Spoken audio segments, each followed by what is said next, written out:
ఒకసారి అందరూ రెండు చేతులు పైకి తీసుకుంటున్నారు.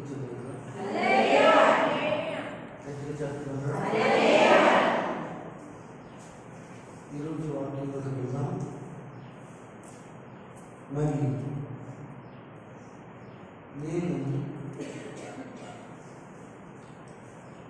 8వ నెలలో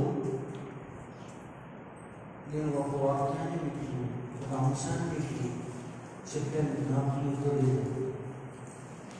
8వ నెల, ఏ నెల? 10వ నెలలో 9వ నెల, అంటే గడిచిన నెలలు. విశ్రాంతి పొందుతుంది. ఎవరు నిద్రపోతూ, ఎవరైనా పక్క వాళ్ళు నిద్రపోతే వాళ్ళు నిద్రపోతున్న బాధ్యత మీకు అప్పగిస్తున్నాను. ఎవరేమనుకోరు వాళ్ళు ఏమనుకోరు, పక్క వాళ్ళు నిద్రపోకుండా కొంచెం వాక్యం వినడానికి లెక్కొట్టింది. ఓకే, లెక్కొట్టారని చెప్పి పక్క వాళ్ళు చేసేయకూడదు. 8వ నెలలో 10వ తారీఖున నేను ఒక వాక్యాన్ని మీ మధ్య ఉంచి, ఇది అంతమంది గుర్తుంది, గుర్తు లేదా? సరే అండి, 8వ నెల అండి, నెల అయిపోతుంది. ఇది 2వ నెల. మన వారమైన వాక్యం జ్ఞాపకమైన పాస్టర్లు ఎప్పుడూ చెప్తారా అంటే, సరే నేనే చెప్పేస్తాను, ఎందుకంటే టైం వేస్ట్ ఏంటి. దానియేలు గుణలక్షణాలు ఏంటండి? దానియేలు గుణలక్షణాల గురించి చెప్పింది. సుమారుగా చాలా గుణలక్షణాలు గురించి, ఆయనలో ఎన్ని గుణలక్షణాలు ఉన్నాయి అన్నీ కూడా మామూలుగా చెప్పాను, వాక్యం చెప్పలేదు. ఒక గుణలక్షణాల గురించి చెప్పాను. ఆ గుణలక్షణాన్ని చెప్తారు. ఏంటది? యెహోవా యందు భయభక్తులు కలిగి ఉంటారు. ఏంటండి? యెహోవా యందు ఎవరికి గట్టిగా చెప్పండి. ఎవరికి? దానియేలుకి దేవుని పట్ల ఉన్న గుణలక్షణం, లేక ఆయనకున్న గుణలక్షణం. ఆయనకున్నట్లుగానే మనకు కూడా ఏముండాలి? ఒక గుణలక్షణం ఉండాలి. అయితే దానియేలులో అనేక గుణలక్షణాలు ఉన్నాయి. మనం చెప్పుకుంటా అన్నాను. ఈరోజు మరొక గుణలక్షణం చెప్తాను. నేను ముందు గట్టిగా ఆశ్చర్యించండి. ఈరోజు గుణలక్షణం గురించి చెప్పాలనుకుంటున్నాను. దానియేలులో ఉన్న గుణలక్షణం ఏంటంటే ఐక్యత గలవాడు. ఏం గలవాడండి? చెప్పండి. ఐక్యత. గట్టిగా చెప్పండి. సమాధానం లేనుడా. దయచేసి దానియేలు గ్రంథం, దానియేలు గుణలక్షణము, మరొక గుణలక్షణం. ఆయన లెక్కకున్నాను. మీకు ఒప్పు లేకపోతే నేను లెక్కకున్నాను. అది ఎంత తెలపడదు. ఏం పని? దయచేసి వెనక అసలు చూడకూడదు. నేను చూస్తున్నాను కదా, మీకు ఎందుకండి వెనక్కి ఎవరైనా ప్రార్థించినందుకు వాడు ఎవరైనా మీరు వెనక తెలుపుకోవద్దు. అది మీ పని కాదు. ఆడో నేను చూసుకుంటాను. ఓకేనా? దానియేలులో గుణలక్షణాలు చాలా ఉన్నాయి, మనం చెప్పుకున్నాము అని మీతో చెప్పాను. అప్పుడు ఒక గుణలక్షణం చెప్పాను. అతడు యెహోవా యందు భయభక్తులు గలవాడు. ఎంత భయభక్తులు గలవాడు?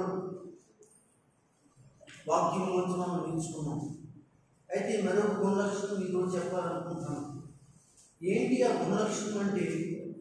ఐక్యత గలవాడు. అందరూ చెప్పండి. గట్టిగా చెప్పండి. ఎవరో ఐక్యత కలిగినవాడు? దానియేలు. ఇప్పుడు ఆ దానియేలు ఏ విధంగా ఐక్యత కలిగిన వాడు ఉన్నాడో ఈరోజు సంఘం కూడా ఐక్యత కలిగిన వాడుగాను, లేదా ఐక్యత కలిగిన వారుగాను ఉండాలనేదే దేవుని యొక్క ఆత్మ యొక్క సందేశం.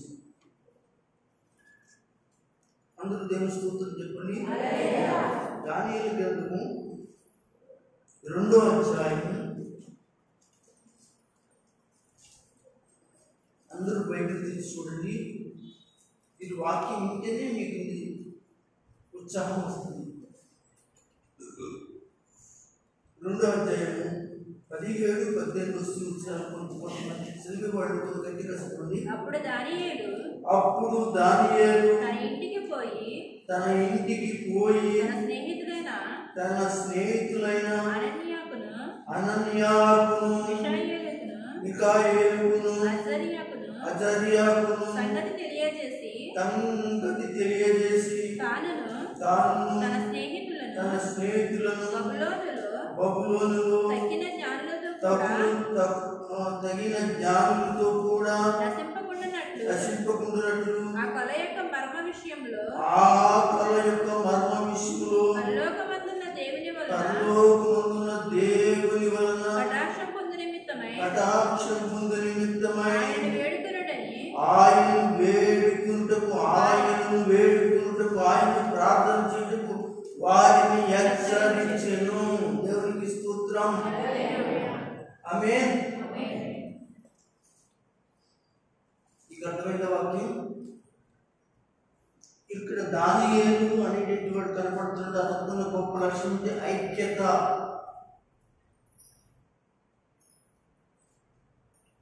తనతో ఉన్నవారు, తన దగ్గర ఉన్నవారు, తనతో స్నేహం చేసేవారు, తనతో ప్రార్థన చేసేవాళ్ళని దానియేలుకు అలవాటు ఏంటంటే అందరితో కలిసి ఐక్యత కలిగిన వాడిగా ఉండేటువంటి వాడని మనకు తెలియజేస్తుంది. ఐక్యతగా ఉండటం వల్ల చాలా లాభాలు ఉన్నాయి. ఆ ఒక లాభాన్ని గురించి మామూలుగా చెప్తాను. బబులోను యొక్క రాజు ఒక కళ వచ్చిందండి. ఆ కళ చెప్పమని ఆ రాజ్యంలో ఉన్న వాళ్ళందరినీ గౌరవించాడు. జ్యోతిష్కులను, మాంత్రికులను, ఇలా రకరకాల యొక్క తాంత్ర విద్యత కలిగిన వాళ్ళను, జ్ఞానులను, ఇలా అందరినీ పిలిపించారు. అలాగే దానియేలు కూడా జ్ఞానుడు కదా, జ్ఞానం మరి అనగా దానియేలు స్నేహితులు కూడా జ్ఞానం కలిగిన వాళ్ళు. అయితే ఏం జరిగిందంటే కళ వచ్చింది, కానీ ఆ కళ చెప్పాలి మీరు, దాని యొక్క కళ భావం మీరే చెప్పాలి. స్తోత్రం చెప్పండి. ఇప్పుడు పాస్టర్ గారు ఒక కళ వచ్చింది, ఒక దర్శనం వచ్చింది, చెప్పారు. ఆవిడ చెప్పిందా లేకపోతే మీరు చెప్పారా? పాస్టర్ గారు వచ్చింది కనుక చెప్పారు.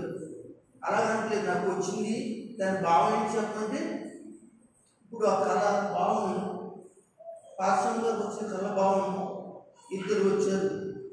వాళ్ళ యొక్క ఒంటి నిండా, ఈ మెడ నిండా మొత్తం హారాలంటే రెండేమి, నగలేనంటే మొత్తం ఒంటి నిండా. వాళ్ళు ఒక ఉన్నతమైన పట్టు చీరలు కట్టుకుని వచ్చారట. వాళ్ళు ఎవరో కాదు, కానీ వాళ్ళు సాధారణ యువతులు. వాళ్ళు మొత్తానికి నన్ను ఏదో చేయాలనే ఉద్దేశంతో ప్రయత్నం చేయడానికి వచ్చారు. అయితే అవి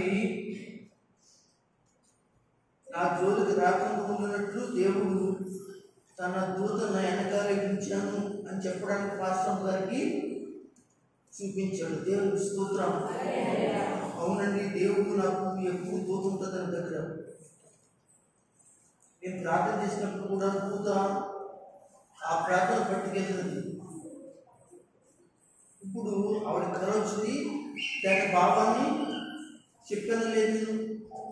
అది రాజుగారు అలాగట్లేదు, కళ మీరే చెప్పాలి. ఎవరి వల్ల అవుతుందండి? ఎవరి వల్ల ఆగేది కాదు.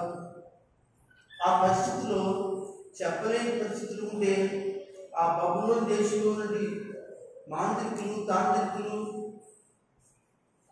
ఇలా రకరకాల యొక్క జ్ఞానం కలిగిన వాళ్ళు ఎవరైతే ఉన్నారో ఏం చేస్తారంటే వాళ్ళందరినీ కూడా చెప్పలేని పరిస్థితులు అందరినీ చంపేమని చెప్పేసి ఆజ్ఞించేసారు. ఈ విషయం దానియేలుకి తెలిసింది.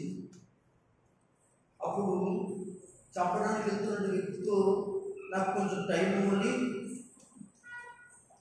మీకు తెలియజేస్తానని చెప్పి అది రాజుకి తెలియజేస్తే రాజు నెమ్మదించి టైం ఇచ్చాడు.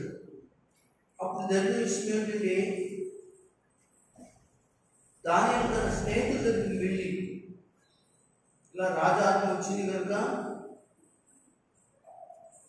దయచేసి మనతో ఉన్న వారు ఎవరైతే ఉన్నారో కొన్ని వందలాది మంది వాళ్ళందరూ చచ్చిపోకున్నట్టుగా మనం దేవుని వేడుకుందాం, ప్రార్థన చేద్దాం అని నేను చెప్పగానే తన స్నేహితులు కలిసి ప్రార్థన చేసి దానికి జవాబు వచ్చే వరకు అడిగారు. ప్రార్థన చేసేది జవాబు వచ్చింది. ఆ కళ భావాన్ని కళను కూడా చెప్పడం జరిగింది. ఇది గుప్తంగా నేను మీతో మాట్లాడుతున్న మాట. అందరూ గట్టిగా స్తోత్రం చెప్పండి. ఈ దానియేలు గ్రంథం చదువుకున్న వాళ్ళకి అర్థమవుతుంది. అయితే ఐక్యత కలిగి ఉంటే ఏదైనా మనం సాధించవచ్చును. నేను స్తోత్రం చెప్పండి. ఎవరది? సంఘంలో ఉన్నవాడు మీకే. భార్యాభర్తలు ఐక్యతగా ఉన్నారనుకోండి, కుటుంబాన్ని ఎలాగైనా సాధించవచ్చు. అలాగే సంఘం అందరూ కలిసి ఒక మాట మీద ఉండి నడిస్తే, సేవకు చెప్పినట్లుగా చేస్తే ఏదైనా సాధించగలుగుతారు. అంటే ఐక్యత గలవారుగా ఉండాలి. ఈ రోజున సంఘం ఐక్యత కలిగి ఉంటే ఇలా ఉన్నదండి. ఇంకా మనకి ఇది సరిపోదు. జనం అనేక మంది, అనేక జనాలు రక్షణ పొందుతారు. దేవునికి స్తోత్రం. హల్లెలూయా. కనుక జ్ఞాపకం పెట్టుకోండి, ఐక్యత కలిగిన వారుగా సంఘం ఉండాలని దానియేలు ద్వారా మనం నేర్చుకుంటున్నాం. సహోదరి, సహోదరుడా, ఐక్యత ఉందా నీకు? ఐక్యత లేకపోతే దయచేసి ఐక్యతగా ఉండడానికి చిన్నదానికి పెద్దదానికి కీసులాట, దెబ్బలాట, సమాధానం లేకుండా ఉన్నావా?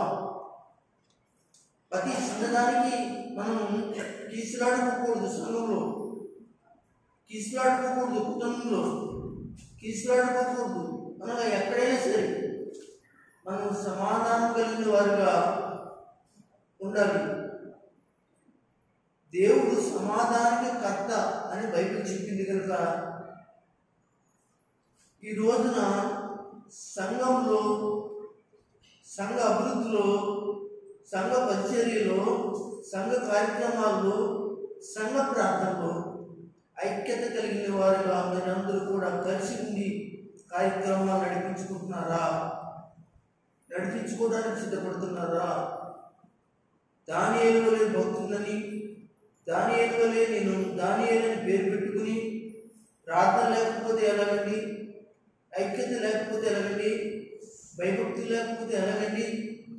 కనుక ప్రియులారా, ఐక్యత కలిగిన వారిగా ఉండాలంటే దానియేలు తన స్నేహితులతో చెప్తున్నాడు.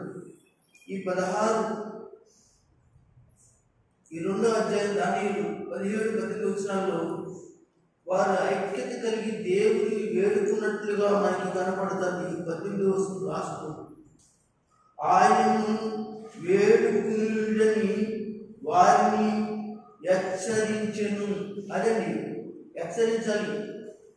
సంఘ సహోదరులు ఒకరికొకరు హెచ్చరించుకోవాలి, ఒకరికొకరు పులికొల్పుకోవాలి.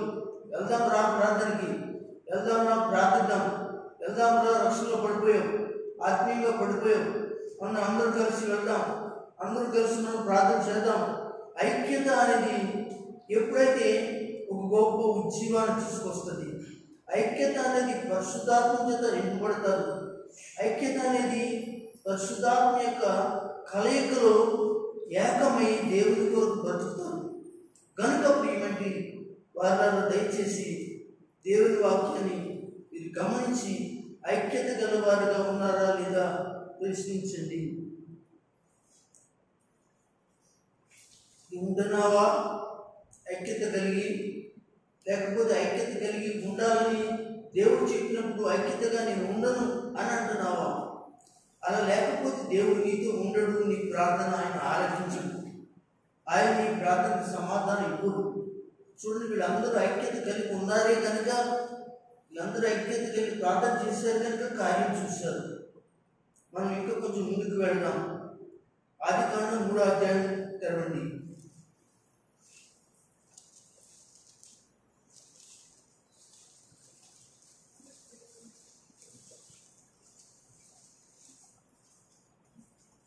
మూడో అధ్యాయం 24వ వచనం చదవండి. అప్పుడు ఆయన ఆదామును వెళ్ళగొట్టి ఏదోను తోటకు అమ్మ ఏం తీసుకుంటుంది? 3వ అధ్యాయం 24 ఒకసారి చూడండి.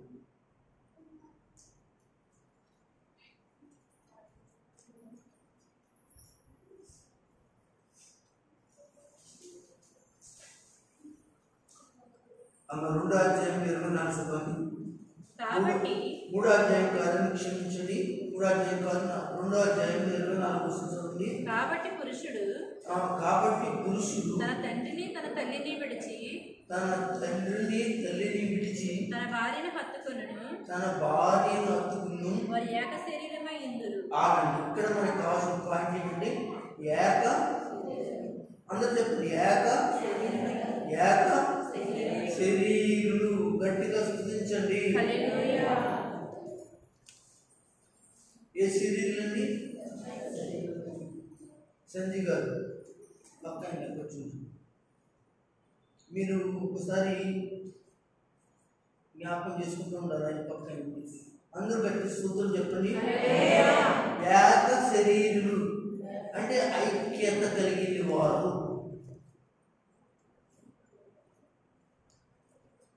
విన్నారా? మా అంశం ఏంటి? దానియేలు గుణలక్షణంలో ఐక్యత కలిగిన వారుగా ఉండాలి.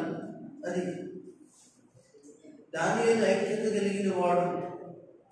ఇక్కడ భార్యాభర్తలు ఏక శరీరం కలిగి ఉన్నారు. వాళ్ళిద్దరికి ఒకే శరీరం. భార్యాభర్తలు పెళ్లిలో సందేశం పూర్తి చెప్తున్నారండి. పాస్టర్ గారు పెళ్లిలో చెప్పాలి కదా అని అంటారు. కానీ ఒక భర్త, ఒక భార్య ఒక చోట నుంచి వచ్చిన వాళ్ళు కాదు. ఆమెకి ఒకవేళ బీమారు అయితే 8 గుడును. వీళ్ళిద్దరికి ఏమవుతుంది? వివాహం జరుగుతుంది. అయితే వారు పెళ్ళైన తర్వాత వాళ్ళిద్దరిని ఏమన్నాడంటే ఏక శరీరులు అన్నాడు. అది ఎవరైనా కావచ్చు. భార్య తన భర్తలోంచి వచ్చింది. వాళ్ళిద్దరూ కూడా ఏక శరీరులు. ఆమె నువ్వేం చేయాలంటే ప్రేమించాలి. వాళ్ళు ఏక శరీరులు కనుక భార్య భర్తను గౌరవించాలి. భర్తను ఏం చేయాలి? గౌరవించాలి. భార్యనేమో భర్త ఏం చేయాలి? ప్రేమించాలి. ఈ 2 పనులు కూడా భార్యాభర్తల్లో ఉన్నటి ఒక ఐక్యతను మనకి చూపిస్తూ ఉంది. వారి ఏక శరీరులు. వాళ్ళు ఒక మాట అనుకున్నా చేసుకున్న వెంటనే ఏమవ్వాలి? కలిసిపోవాలి. ఒక్కళ్ళుగా మనం ఉండాలి. ఇద్దరుగా ఉండకూడదు. కనపడేది ఇద్దరే కానీ ఇద్దరితో ఒకటే మాట ఉండాలి. భార్య చెప్తే భర్త వినాలి, భర్త చెప్తే భార్య వినాలి. ఒకటే మాట వాళ్ళకు ఉండాలి. 2 మాటలుగా ఉండకూడదు. ఏక మనస్కులై ఉండాలి. ఏక శరీరులై ఉండాలి. ఏక శరీరులు. భార్యాభర్తలని దేవుడు వాక్యం చెప్పినప్పుడు భర్తకి తన భర్త యొక్క శరీరం నుంచి వచ్చినది స్త్రీ, ఆదాము నుంచి వచ్చిన స్త్రీ. అలాగే మన భార్య, మనం పెళ్లి చేసుకున్న భార్య నీ కొరకు సిద్ధపరచబడినటి భార్య. అందరూ స్తోత్రం చెప్పండి. మీకు ఒక చిన్న విషయం చెప్పనా? ఇప్పుడండి నేను పెళ్లి చేసుకున్నానండి, అసలు దేవుడు ఆమె నా శరీరంలోంచి వచ్చిందని ఎలా చెప్పగలరండి పాస్టర్ గారు? ఏనండి ఇంకెప్పుడైనా వచ్చిందా డౌట్? ఇప్పుడు నా శరీరంలోంచి మా పాస్టర్ గారు వచ్చిందంటే ఎలాగా? ఇక్కడ ఉన్నవాడు నాగరాజు శరీరంలోంచి దుర్గొచ్చిందంటే ఎలాగా? అలాగే సీన్ ఉన్నాడు, సీన్ శరీరంలోంచి జ్యోతి వచ్చిందంటే ఎలాగా? ఇక్కడ అలాగందరూ కూడా అంటే ఎలా చెప్పగలమంటే ఒక చిన్న లాజిక్ చెప్తాను. నేనండి దేవుడి దగ్గరకు వెళ్ళి కొబ్బరికాయలు పట్టుకెళ్ళి కొట్టాం, 1 కొట్టాం, 2 కొట్టాం, 3 కొట్టాం, 100 కొట్టాం, 500 కొట్టాం, 1000 కొట్టాం, ఇలా కొడుతూనే ఉన్నాం. అందులో ఒక సిప్పు తీసుకుని ఇంకో సిప్పు పెట్టండి, కలుతుందా? చెప్పరే అమ్మా, కలుతుందా? ఎప్పుడు కలుతుంది? ఆ సిప్పు దొరికే వరకు ఎతకాలి. ఎక్కడ? ఆ సిప్పు దొరికే వరకు ఎతకాలి. ఎదుగుతూ ఉండగా ఆ సిప్పు దొరకని ఇలా పెట్టండి, టక్కున దిగిపోతుంది. అది చెప్పండి. ఆమేన్. అందుకని ఆ సిప్పు కోసం, ఒక సిప్పు కోసం ఒక యవనస్తుల కొరకు, ఒక యవనరాల కొరకు ఎదుగుతూ ప్రారంభిస్తారు. ఒక యవనస్తుల కొరకు, ఒక యవనస్తుల కొరకు ఎదుగుతూ ప్రారంభిస్తారు. దొరక వాళ్ళు సెట్ అవుతారు. ఎలాగా? ఈ కొబ్బరికాయ లేక. ఇప్పుడు మీకు అర్థమైందా? ఇంకా ఎవడు కూడా దీన్ని వంకడగా లేదు. పెట్టగానే ఏమైపోయింది? కొబ్బరికాయ కనబడుతుంది కదా, కొబ్బరికాయ కనబడతలేదు. ఇంకా పగులు అనేది సాధారణం, సరిగ్గా తిక్కుపోయినట్టు ఉంటుంది. అలాగే భార్యాభర్తల యొక్క ఐక్యతను ఎలా ఉండాలంటే, ఒకే కొబ్బరి చిప్పులోంచి ఏ కొబ్బరి చిప్పు అయితే అతుక్కోవడానికి ఉందో అలా అతుక్కుపోయేటువంటి కొబ్బరికాయ వలే వారి జీవితాలు ఉండాలి, జీవించాలి. ఇంకొక మాట చెప్తా.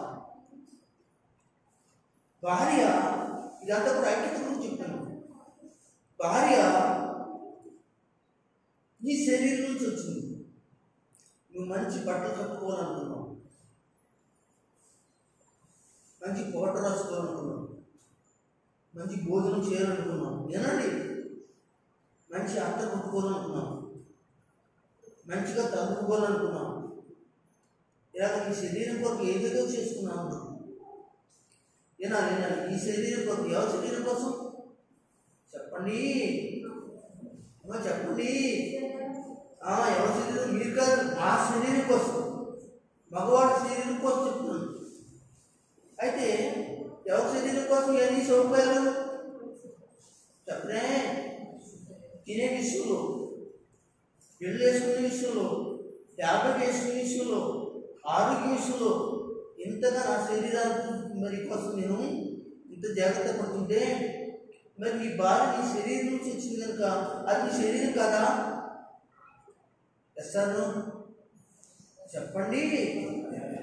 ఎందుకని నేను తెలుగులోనే మాట్లాడుతున్నాను కనుక ఆమె నీ శరీరం అని, నీ రోగమే ఆవిడ రోగము, నీ బలహీనతే ఆ బలహీనత, నీ బట్టలే ఆవిడ బట్టలుగా, నీ ఆహారమే ఆవిడ ఆహారంగా. ఇంకా నేను చెప్పవలసిన పని ఏమైనా ఉందంటారా? చెప్పండి, చెప్పవలసింది ఏముందంటారా? ఇప్పుడు మీకు అర్థమైందా? ఏమండి అర్థమైందా? అంటే నీ బాగోగులు నువ్వు చూసుకుంటున్నావు. ఇది ఐక్యత కలిగిందండి భార్యాభర్తల విషయంలో మాట. అది సంఘంలో నేర్చుకోవాల్సిన వారుగా నేర్చున్నారు. ఈరోజు నేను చెప్పే మాట ఏంటి అంటే, ఆదికాండము 2వ అధ్యాయము 24వ వచనంలో ఆదాము అంటున్న మాట ఏంటంటే, కాబట్టి పురుషుడు తన తల్లిని విడిచి తన భార్యను హత్తుకున్నాడు. ఇంకా తల్లిదండ్రుల బాధ్యత లేదుగా. ఎవరి విషయంలో? నీ భార్య విషయంలో, నీ విషయంలో. అయితే నీకున్నాయి తల్లిదండ్రుల మీద బాధ్యత. తల్లిని పోషించాలి, తండ్రిని పోషించాలి, ఆదరించాలి, అది ఉంది. నీకు అర్థమైందా? తల్లిని ఆదరించాలి, తల్లిని చూడాలి. కానీ తల్లిదండ్రులు లేదు. ఇంకా మిమ్మల్ని ఏం చేశారు? పెళ్లి చేసి ఒక జంటగా దేవుడు పెట్టేశాడు. అందరు స్తోత్రం చెప్పండి. చదువుతుంది. కాబట్టి పురుషుడు తన తల్లిని విడిచి తన భార్యను హత్తుకున్నాడు. అది తన భార్యను హత్తుకుని. ఎందుకు హత్తుకుందంటే కింద రాస్తాడు, వారి ఏక శరీరమై ఉండును. ఎందుకని? నా ఎముకలో ఎముక, నా మాంసంలో మాంసం. ఇది నరుడు అనబడినది పురుషుడిని తీయబడింది స్త్రీ అంటాడు. అందరు గట్టిగా స్తోత్రం చెప్పండి. హల్లెలూయా, హల్లెలూయా. అర్థమైందండి? 2వ మాట చదువుకుందాం. ఐక్యత గలవాడిగా ఉండాలి ఏంటి? భార్యాభర్తలే కాదు. ఇంకొక మాట ఏంటంటే, యేసు ప్రభు ఎవరండి? భర్త. ఎవరికి? సంఘానికి. సంఘం అందరూ పురుషులైన స్త్రీలను, సంఘం అంతా కూడా భార్య. యేసు ప్రభు ఎవరైనా భర్త. ఇప్పుడు ఎవరితో మనం ఐక్యత కలిగి ఉండాలి? ఇక్కడ ఆదాము చెప్తున్న, ఆదాము ఎవరంటే యేసు ప్రభు వారికి గుర్తు. అవ్వమ్మ ఎవరంటే సంఘములకు గుర్తు. అంటే ఈ సంఘము ఐక్యత కలిగిన వారు క్రీస్తులో మనం ఉండాలి అని మనకు నేర్పిస్తూ ఉన్నట్టు పాఠం. 2వ విషయానికి వెళ్దాం. మత్తయి రాసిన సువార్త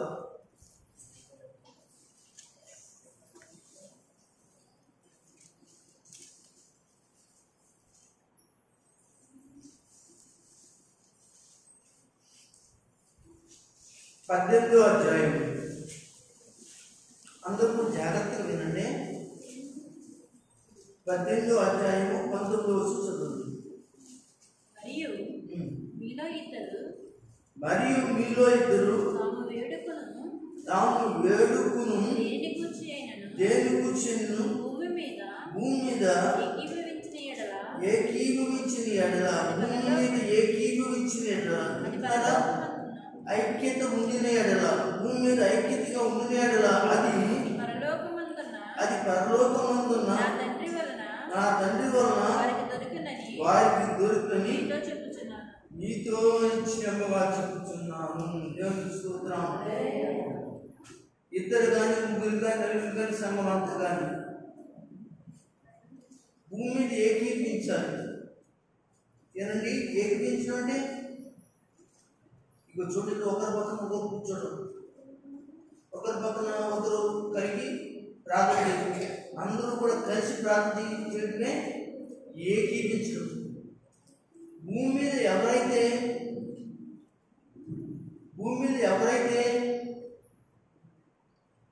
సంఘంలో ఉన్న విశ్వాసులైన వారు, భూమి మీద ఉన్నవారు అందరూ కూడా ఏకీభవించి, అందరూ దుక్కు వచ్చి నాకెందుకులే మళ్ళీ వెళ్తారులే, నాకెందుకులే ఆడపేద్దరు, నాకెందుకులే ఏడు పేద్దరు, నాకెందుకులే నా పేదకపోతే సరిపోతుంది అన్నట్లుగా ఎవరికి వాడి ఇంటికాడ ఉంటుంది. ఏకీపించడం కాదు.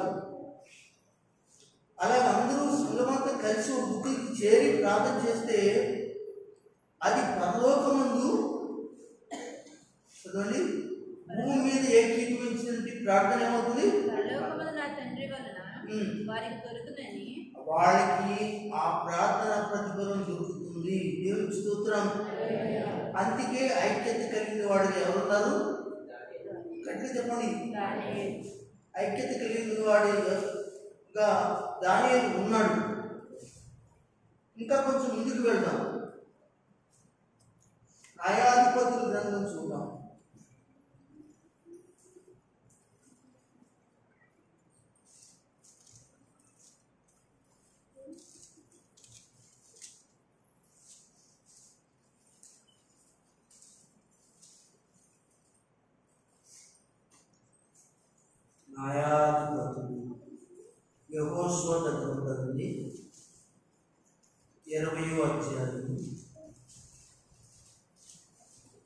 న్యాయాధిపతులు అందరూ కూడా రాసుకోండి, మా రాసుకునే వాళ్ళు రాసుకోండి, ఎందుకంటే చదువుకునే వాళ్ళు ఉన్నారు కదా, చక్కగా రాసుకోండి. న్యాయాధిపతులు 20వ అధ్యాయం 11వ వచనం చదవండి. కాబట్టి ఇశ్రాయేలీయులందరూ ఒక మనుషుడైనట్లుగా ఏకీభవించి ఆ ఊరి వారితో యుద్ధము చేయుటకు ఏమయ్యారు? కూడుకున్నారు. అందరూ గట్టిగా స్తోత్రం చెప్పండి.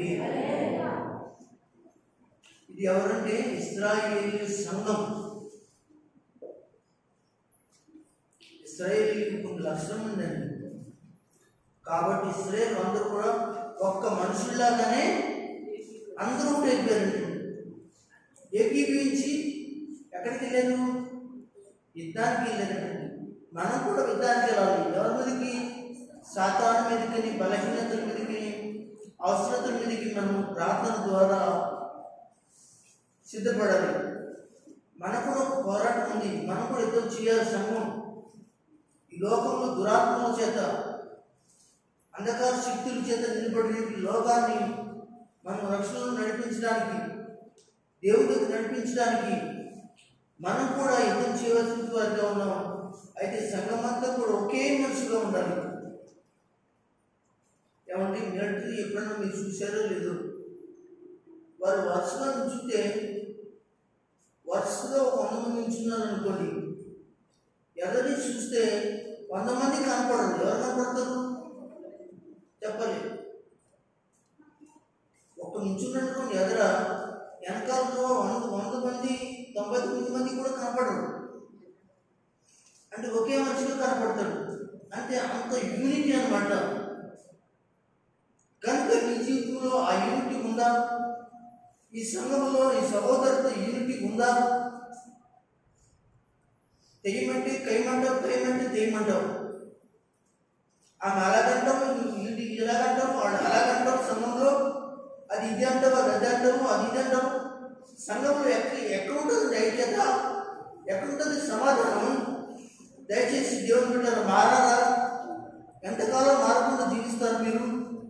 మార్చుకోండి.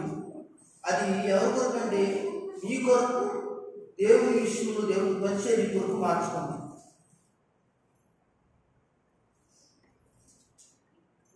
ఎలా ఉండాలి?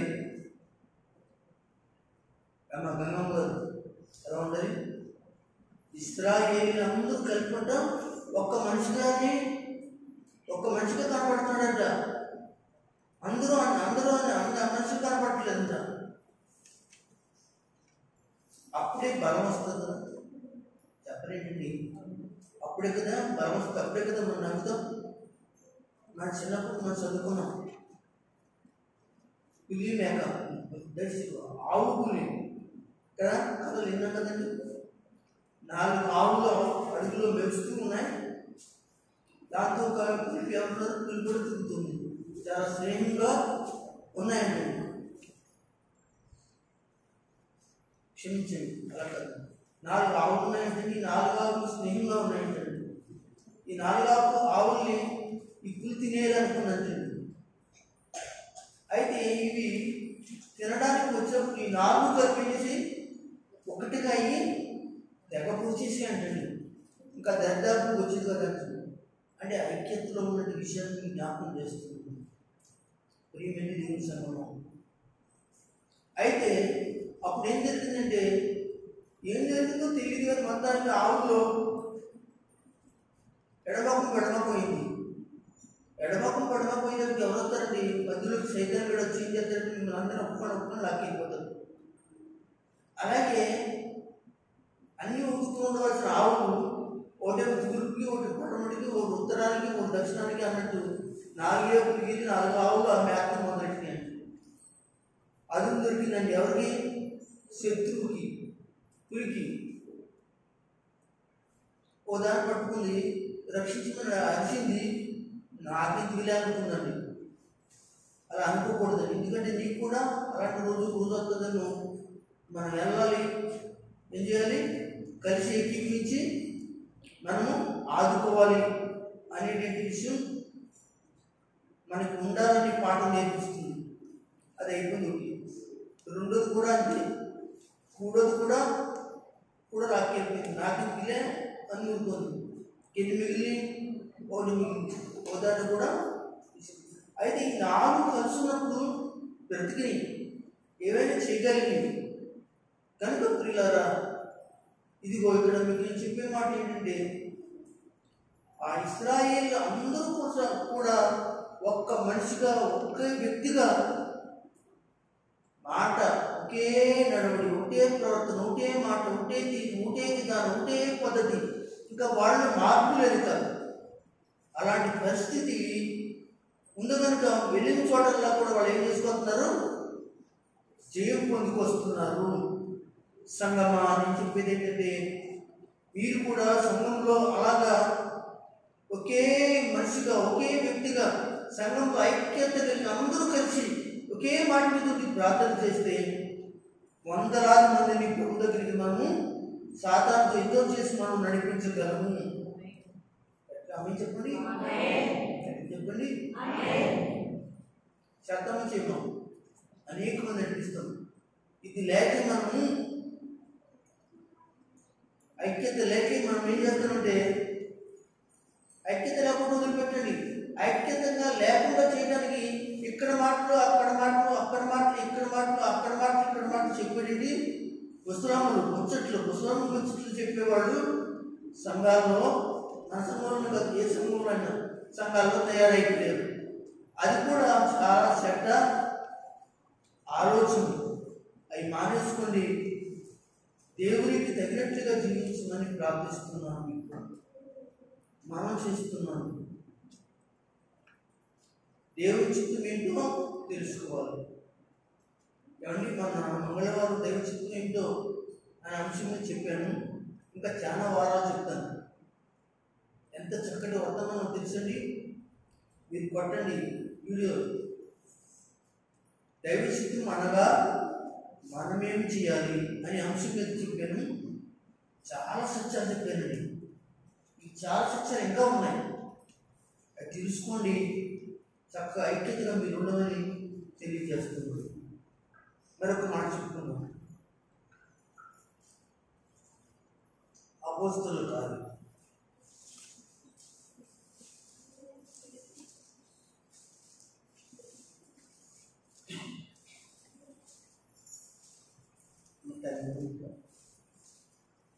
10 చెప్తాను. నేను ఈ అంశాన్ని వచ్చే వారం కూడా చెప్తాను. ఎందుకంటే అవే తెలియదు. ఎందుకంటే అవే విషయాన్ని చెప్పుకోవాలి కదా. కనుక అపోస్తలుల కార్యం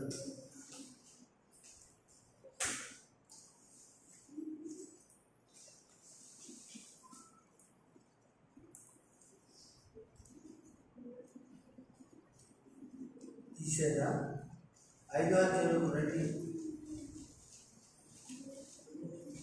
5వ అధ్యాయంలో రండి.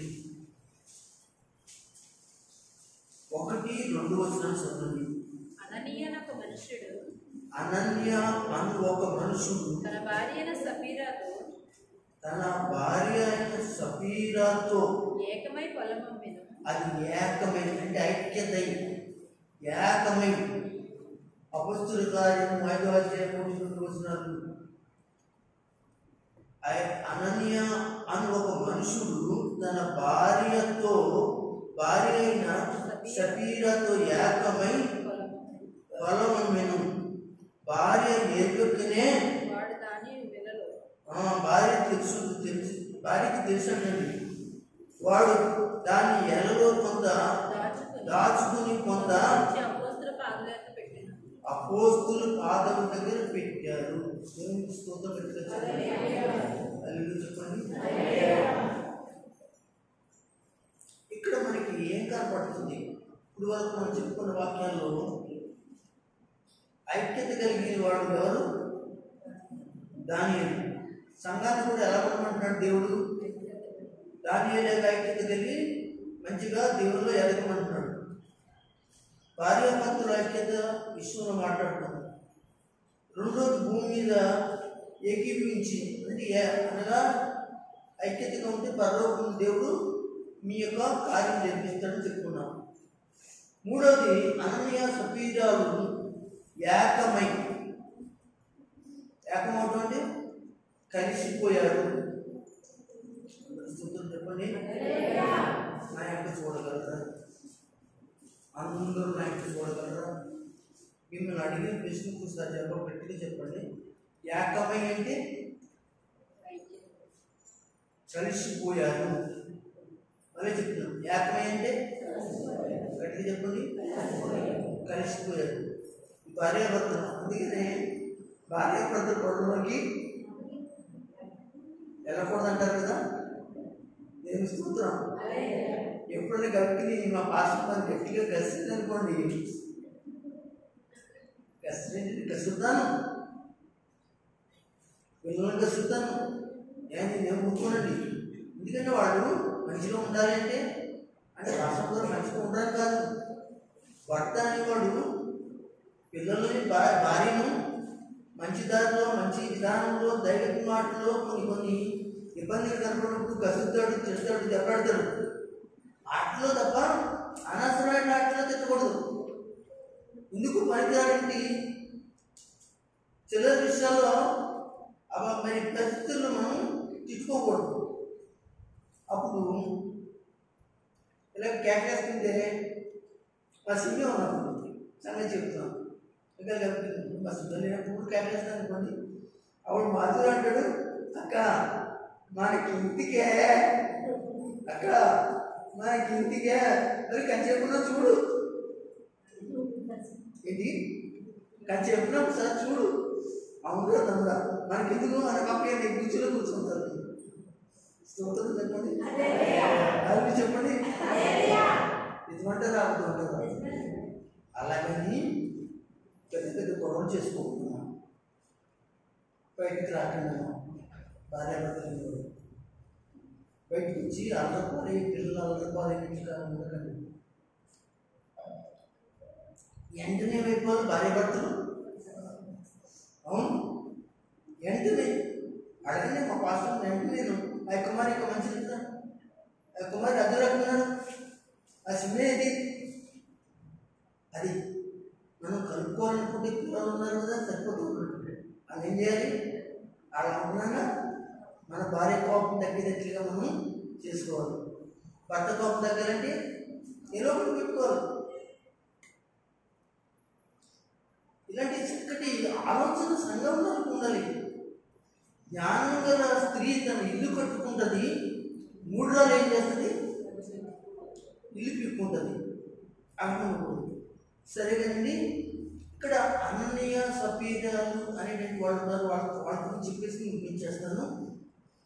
వీళ్ళ అపోస్తల కార్యంలో ఆది సంఘం అంటే పూర్వ సంఘం కాదండి, క్రీస్తు శకము 35లో నుంచి ప్రారంభించబడిన సంఘం. యేసు ప్రభువారు పరలోకానికి వెళ్ళిపోయి పరిశుద్ధాత్మ వచ్చిన తర్వాత ఆ సంఘం కట్టబడినప్పుడు వీళ్ళు కూడా సంఘంలో చేర్చబడ్డారు. అప్పుడు ఒక యెరూషలేములో కొంత ఇబ్బంది వచ్చిందండి. జాగ్రత్తగా లేదండి, ఒక ఇబ్బంది వచ్చిందండి. ఆ ఇబ్బంది వస్తే అప్పుడు అందరూ అనుకున్నారంట, మన సహోదరులే కదా ఇబ్బంది పడుతుంది, ఎవరో కాదు, రక్షణ పొందిన వాళ్ళే కదా, మనం ఏం చేద్దామంటే ఇన్ని వేల మంది ఉన్నాము, 5,000 మంది ఉన్నాం, 10,000 మంది ఉన్నాం, మనం ఏం చేద్దామంటే మన సహోదరులు ఆదుకుందాం, తినడానికి, ఉండడానికి, కట్టుకోవడానికి చాలా ఇబ్బంది పరిస్థితులు వచ్చేసాయి కనుక మనకున్న ఆస్తుల్లో కొన్ని అమ్మి ఆ పేదవారికి పంచడానికి దేవుని సేవకుల దగ్గరికి తీసుకొద్దాం అని అనుకున్నారు. దేవుని స్తోత్రం చెప్పండి, చెప్పండి.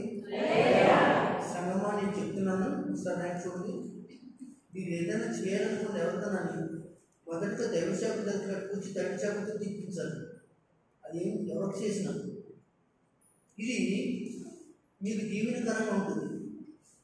అది దైవసేవకుల దగ్గర తీసుకురావాలని చెప్పి అనగా అందరూ ఒప్పిస్తున్నారండి. ఆ బ్యాచ్ ఉంటే ఎవరున్నారంటే అననీయ సపేరాలు ఉన్నారు. వారు పొలం అమ్మారట. పొలం అమ్మగానే ఏం కనబడింది? చేతి నిండా డబ్బులు కనబడేది. ఇప్పుడు ఇవాళ మన అందరూ స్తోత్రం చెప్పండి. ఇవాళ మనం చెప్పండి, దేవుడు ఎప్పుడు కూడా మన దగ్గర ఎత్తుకోకూడదు. దశభాగాలు ఇవ్వాలి, కృతజ్ఞతలు ఇవ్వాలి, మొక్కుబళ్ళు అయితే మొక్కుబళ్ళు ఇవ్వాలి, ప్రథమ ఫలాలంటే ఫలాలు కూడా. ప్రథమ ఫలాలు అంటే తెలుసా? ఈ వరకు మనోడు మూడుపులకి వెళ్ళేవాడు, కోతలకి వెళ్ళేవారు. మొదటగా వెళ్ళిన కూలికి ఏం తీసుకోరు? సాక్షి చెప్పి ఇచ్చేవారు. అక్కడి నుంచి పని చేస్తారు కదా, పని చేసుకుంటారు కదా, వాటిలో దక్షిణ భాగాలు తీసి ఇచ్చేవారు. దక్షిణ భాగం వేరు, ప్రథమ ఫలం వేరు. ఇప్పుడు ఉద్యోగం చేస్తాం, మన సాయి ఉద్యోగానికి వెళ్ళాడు. తన ఉద్యోగంలో మొదటి జీతం ఏం చేసాడు? దేవుని సేవకులకి దేవుని సంతలో పంపించేసాడు. దేవునికి స్తోత్రం చెప్పండి. ప్రతి నెల ఏం చేస్తున్నాడు? దశభాగా తీస్తున్నాడు. ఇలా చేయాలి. కానీ పెదంపరాలు తినేసి దశభాగాలు ఇస్తే అది ఆశీర్వాదం కాదు. మనలో చాలామంది ఉద్యోగాలు ఉన్నవాళ్ళు ఉన్నారు, ఆయా పనులు చేసుకునే వాళ్ళు ఉన్నారు. పెదంపరాలు తినేస్తారు, దశమ భాగాలు ఇస్తారు. ఆ దశమ భాగాలు కూడా ఎప్పుడన్నా ఇస్తూ ఉంటారు గ్యాప్ వచ్చినప్పుడు. మీకు నష్టం తప్ప లాభం కాదు, ఎందుకంటే బయట చెప్పింది. అలాగే వీళ్ళు ఏం చేశారంటే, ఆ డబ్బులు కనపడగానే వాళ్ళిద్దరూ ఏకీపించారు, ఐక్యత అయ్యారు, ఒకటయ్యారు, ఏకీపించారు. అంటే కలిసిపోయారు. కలిసిపోయామనుకున్నారు, ఇది మనం అంతా ఇచ్చేది ఎలా కుదురుతుంది? ఏం చేద్దామో తెలుసు అంటే, కొంత దాచుకుని కొంత ఇద్దాం. ఎవరికి తెలీదు? చెప్పే దేవుడికి తెలీదా? పాస్టర్ గారికి తెలీదు, దేవుడికి నీకు తెలియదండి. ఆయన హృదయ రహస్యాలు ఏదో నన్ను కడుపు చూస్తే అంతా చూస్తాడు. కనుక నీ దక్షిణ భాగాలు ఏమవుతున్నాయి, నీ మొక్కుబళ్ళు ఏమవుతున్నాయి, నువ్వు అనుకున్నా ఏమవుతున్నాయి, నీ ఉద్యోగంలో, నీ పనుల్లో, నీ ఫ్యాక్టరీలో, నువ్వు అది ఇది ఒకటి కాదు. కనుక దేవుడు అన్నీ చూస్తున్నాడు. నీకు ఇన్ని నష్టాలు కష్టాలు కలగడానికి కారణాలు కూడా కొన్ని దేవుని యొక్క వాక్య ప్రకారంగా చేయకపోవడం వల్లే నష్టపోతున్నారని దేవుని వాక్యం చెప్తుంది. అందరు గట్టిగా స్తోత్రం చెప్పండి. హల్లెలూయా. ఇక్కడ ఉన్న వాళ్ళందరూ కూడా కష్టపడేవాడే, పేదవాడే. కానీ నేను అంటాను, ఈ పేద స్థితిలోనే అనగా దశభాగాలు తీసి దేవుడికి ఇస్తే దేవుడు మీ పేదరికాన్ని మీరు పంచుకున్నట్లుగా చేస్తాడు అని చెప్పి, అంటే మిమ్మల్ని ఒక స్థితిలో తీసుకొస్తాడు. మీలో చేయని వారు తక్కువ, ఎక్కువ, చేసేవారు తక్కువ. చేసేవారు తక్కువ ఉన్నారు, చేయని వారు ఎక్కువ ఉన్నారు. దయచేసి అలా చేయకండి. అయితే ఇక అన్ని సభ్యులు మాట్లాడుకుని ఏమన్నారో తెలుసండి, సేవకుడు చూడలేదు కదా, సేవకుడు తెలియదు కదా అని కొంత ఇంట్లో దాచుకుని వచ్చారు. వస్తే అప్పుడు పరిశుద్ధాత్మ దేవుడు పేతురు గారిలో ప్రవేశించి, అనన్య నీ పొలం ఎందుకే అమ్మితవా అన్నాడు. దేవునికి స్తోత్రం చెప్పండి. అప్పుడు ఏం చెప్పారండి? నిజం చెప్పేయాలి. కొంతమంది నిజం చెప్పరండి. ఏమండి, ఈరోజు చాలా మంది అలాంటి వాళ్ళు ఉన్నారు. జాగ్రత్త అండి. ఇంతకే అమ్మితవా అని అడిగితే ఇంతకే అన్నాడు. అనగా ఎందుకు దేవుని ఎదుట నువ్వు అబద్ధం ఆడతావు? ఎందుకు దేవుని ఎదుట నువ్వు ఏకీపించారు? పరిశుద్ధాత్మను మోసపుచ్చుటకు. అక్కడ దేవుని స్తోత్రం. ఎవరు మోసపుచ్చుటకి? మోసపుచ్చింది ఎవరండి? దేవునికి ఒప్పుకోకుండా, దేవుని కార్యాలకు ఒప్పుకోకుండా, దేవుని యొక్క ప్రతిష్ఠిత కలిగినవి భాగాలన్నీ కూడా ఒప్పుకొని ఎవరు మాకు తీశారు? సాతాను నిన్ను ఏం చేసినట్టు వెనక్కి లాగేస్తున్నాడు. ఎందుకు ప్రేరేపించిందని గట్టిగా కసిరాడు. తర్వాత చెప్పి తన భార్య వచ్చింది. ఆమె అడిగితే ఆమె కూడా ఏముందండి ఇంటికి అమ్మని చెప్పింది. అంటే వీళ్ళు ఏమయ్యారు అంటే భార్యాభర్తలు ఇద్దరు ఏమయ్యారు పైన చదివితే చెప్పండి ఏమైతే. కానీ దేవుడు వాళ్ళకి పనిష్మెంట్ ఇవ్వగానే వాళ్ళు అననీయ చనిపోయారు, సపేరా కూడా చనిపోయింది. ఎందుకు చనిపోయిందంటే అనగా సాతానికి శోధించి దేవుని దగ్గర అబద్ధం ఆడతాం. ఈ రోజున మనం హఠాత్తుగా చనిపోకపోవచ్చు. ఒకవేళ మనం చనిపోవడానికి అవకాశం లేకపోవచ్చు, కానీ నువ్వు ఆత్మీయంగా చచ్చిపోతున్నావు. అలా చేసి మనిషి బతుకున్నావు కానీ ఆత్మీయంగా చనిపోతున్నావు. రేపు దేవుని దగ్గర ఒక లెక్క అప్ప చెప్పవలసిన దానిగా అనుకుంటున్నావు. వీళ్ళు ఏం చేశారు? ఏకీభవించారు, ఐక్యత కలిగి మాట్లాడారు. ఏమండి ఇలాంటి విషయాల్లో ఐక్యత కలిగి ఉంటారు కానీ మంచి విషయంలో ఐక్యత కలిగి ఉండరు అనుకుంటున్నది. చెడ్డ విషయాల్లో ఏమండి చెడ్డ విషయాల్లో ఐక్యత కలిగి అతనితో మాట్లాడతారు. దైవసేవకుడు మంచివాడు, దైవసేవకురాలతో ఉన్నటువంటి వాళ్ళు మంచివాళ్ళు, వాళ్ళతో ఐక్యత కలిగి మాట్లాడతాం అవునండి. చెడ్డలతో ఐక్యత కలిగి ఏకీవించే వాళ్ళు చాలామంది ఉన్నారు. కానీ దేవుడు చూడట్లేదా? దేవుడు ఒక మొట్టిగా ముట్టాడు అనుకోండి, అనన్య సభ్యులు లేక మన జీవితం వేరుగా ఉంటుందని ప్రేమపూర్వకంగా మీకు తెలియజేస్తున్నాను. కనుక దానియేలు ఏం చెప్పాడు? ఐక్యత కలిగిన వారిగా ఉండాలని చెప్పాడు. గట్టిగా స్తోత్రాలు చెప్పండి, చెప్పండి, చెప్పండి. దేవుడి చిత్రం అయితే వచ్చే ఆదివారం మరి కొన్ని విషయాలు ఐక్యతను గురించి దానియేలు ఎంత ఐక్యత కలిగిన వాడు, అతను ఉన్న గుణలక్షణాలు ఇవన్నీ కూడా ఆయనలో ఉన్న గుణలక్షణాలు ఈ రోజున సంఘానికి ఉండాలని, సంఘం చేయాలని, సంఘం అలా జీవించాలని పరిశుద్ధాత్మను కోరి మాట్లాడటం జరుగుతుంది. కనుక మీరందరూ కూడా ఈ మాటలను అపార్థం చేసుకోకుండా సత్యమని గ్రహించి ఆ విధంగా చేయాలని మీ అందరికీ ప్రేమపూర్వకంగా మీకు పత్రులాడుతూ తెలియజేస్తున్నాం. ఈ మాటలు మనందరి ఇంట్లో దీక్షలు కనుక అందరూ స్తోత్రం చెప్పండి.